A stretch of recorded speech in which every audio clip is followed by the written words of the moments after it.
వేడిగాలులు, గంటల తరబడి విద్యుత్ కోతలు, భరించలేని ఉష్ణోగ్రతలు. ఇది ఉత్తర భారతంలో డైలీ పరిస్థితి.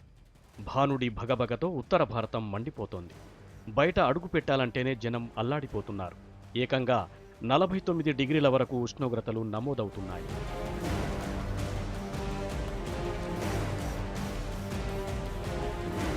శనివారం ఉత్తర భారతం అంతటా అత్యధిక ఉష్ణోగ్రతలు నమోదయ్యాయి. లక్నోలో 47 డిగ్రీలు, అలహాబాదులో 48.3 డిగ్రీలు, మీరట్, వారణాసి సహా దాదాపు రాష్ట్రమంతా అత్యధిక ఉష్ణోగ్రతలు రికార్డయ్యాయి. ఓవైపు మండే ఎండలకు తోడు గ్రామాల్లో 10 నుంచి 12 గంటల పాటు విద్యుత్ కోతలు కొనసాగుతున్నాయి. దీంతో సర్కార్ తీరుపై జనం ఆగ్రహం వ్యక్తం చేస్తున్నారు.